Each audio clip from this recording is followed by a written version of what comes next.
So if you've been following my channel, you'll know that I'm a massive Dragon Ball fan. I did not pick up Sparking Zero on release because I just had far too much to play at the time as it was.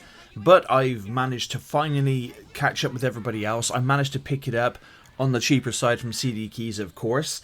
And I bought the game for about 45 quid. And just right off the bat, I'll be honest, I still think I paid too much for it. Now, I really do like Sparking Zero, and as a Dragon Ball fan, it makes me smile in many ways. However, there are a couple of things that just makes me scratch my head for some of the decisions that were made throughout, well, for this game. Now, also, I'd like to point out I have no nostalgia whatsoever for the Budokai Tenkaichi series. I did play the original Budokai and Budokai 2 back on PS2 and GameCube.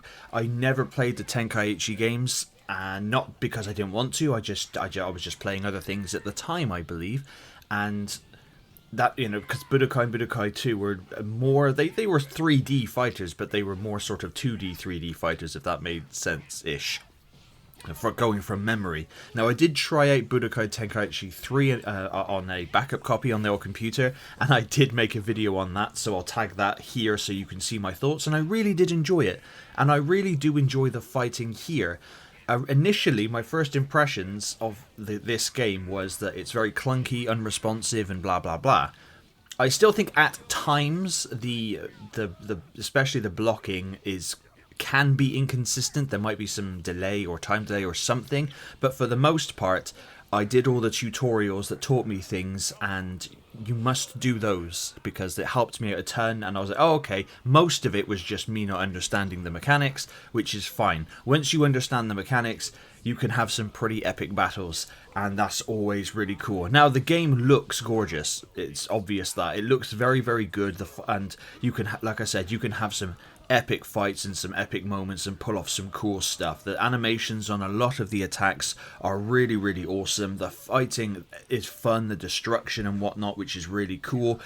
Even the clothes that rip off of the character as well, that I think is really awesome. You can start with like a full normal costume, and then it just gets, as you take attacks or mega attacks, it just gets ripped and your character gets all battered, bruised and dirty. That's really, really cool for a start as well.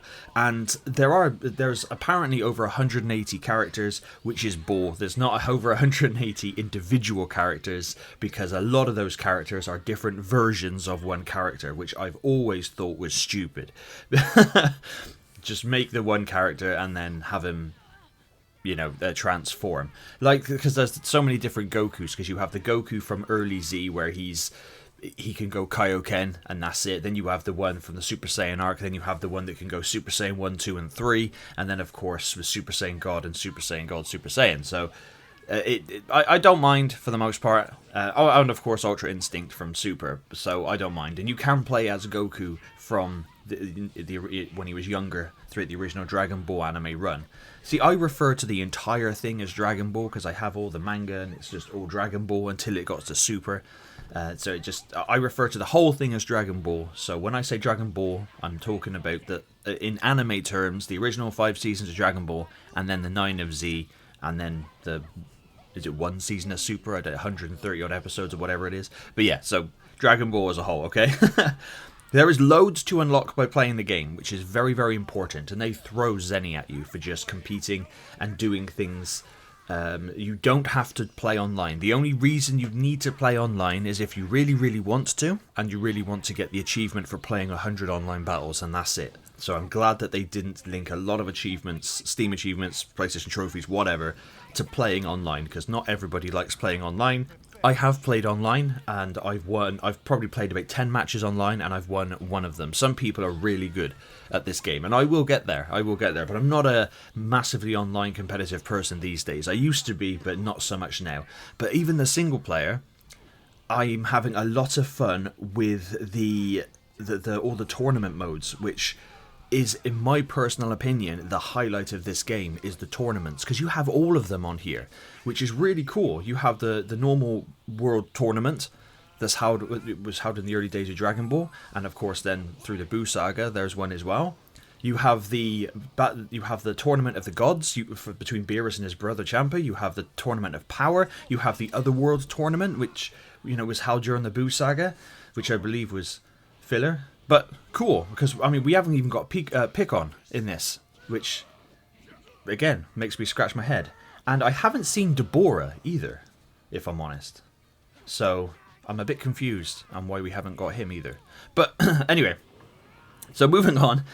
So the World Tournament modes, you can have some really cool battles, and you can make some really cool, interesting things happen. You can customize and create your own story things, like story scenarios and stuff, and you can share them with other people and all that kind of stuff, which is pretty cool.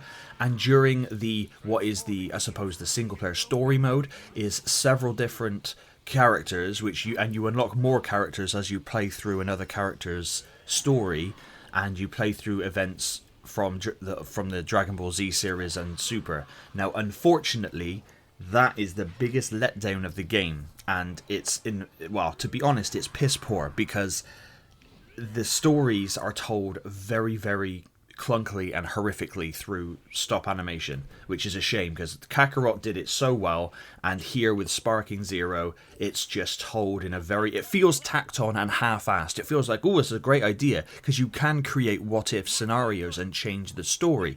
That's a really cool idea. However, it's told in such a way that makes me not want to play it. The fighting in between is great, although it does feel you're restricted, because it does end the fights and stuff to marry up with the anime and stuff, which is fine, but I'd rather just go all out and just fight whoever I'm fighting and just get it over and done with, But that being said, the AI can be challenging. Sometimes the AI will just stand there like a pillock and not do anything, so there is that. Unfortunately, with offline going against somebody offline, you can only go in the hyperbolic time chamber, which is really, really ridiculous. There is a lot of areas and a lot of arenas that you can fight in, which is pretty cool, although I am a little disappointed for the most part. I haven't seen, so I don't know if you unlock it or not, but for the Battle of not the Battle of Gods, for the Tournament of the Gods, I haven't seen their arena that they put on the moon, the one where they put the dome over the top. I thought we'd get at least that. Surely that can't be too difficult to make, but apparently I haven't seen it personally, so I don't know if we've got it or not. Now, you can also use the fusion techniques as well between the characters that can fuse, like Goten and Trunks, and Goku and Vegeta, and of course Zamasu and Goku Black, who is Zamasu as well, I suppose. But yeah, so there's the fusion techniques, which is really, really cool. Now, the one thing that does haunt my dreams is the menus. The menus haunt my dreams. They are icky. I don't like them. There's far too much animation going on, and I'd rather just get on with it and play the game. So there can be an awful lot of stuff happening in between you fighting. It's not the end of the world. It doesn't last too long, but I just want to get in there and fight. So basically, to summarise, I don't think this was a £60-70 game, unfortunately, because although it does have a lot of content in it, it absolutely does. It's an arena fighter game at the end of the day, so it does what it says on the tin. You can have some pretty epic fights. Unfortunately, the characters only have two super attacks and then your sparking attack when you go sparking. But there's multiple different options to block. You can use instant transmissions, and you can dodge, and you can do all the teleport and stuff, and you can chase people. Again, do the tutorials, and I'll teach you loads of stuff that you can do, which is really, really awesome. And all the footage I captured for this was I just played it for a solid hour, and then I just chopped up the footage from an hour's worth of gameplay to just create this video. And I was just going up against the enemy AI, and for the most part, I am having a great time with just playing offline. As soon as I get the achievement for playing 100 online matches, I'll probably only play online ranked occasionally, but I am not trying to be the best in the world. I'm not trying to be the world's strongest. I am just a Dragon Ball fan, happy we've got another Dragon Ball game, but just do not buy this game for story purposes. Only buy this game for fighting purposes, if that makes sense. I know that sounds silly because it's a fighting game, but if you want a decent story with really good fighting and stuff, then I would go with Kakarot. Because contrary to popular belief, I think Kakarot's fighting is really, really good. I have a lot of fun with Kakarot's fighting, and there is ways you can, if you understand Kakarot's fighting system, you can create different combos and different things and pull off more attacks for the most part than you can in Sparking Zero. It's just, I don't know why people are struggling with that for some weird reason. But please let me know in the comments down below if you have checked out Dragon Ball Sparking Zero.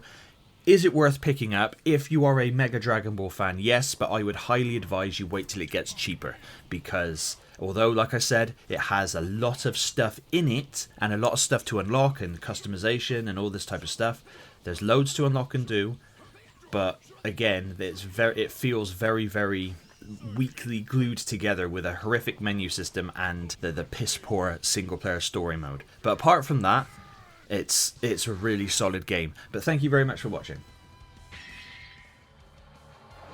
I train alone. My growth has taught me that's the way to go. So I don't...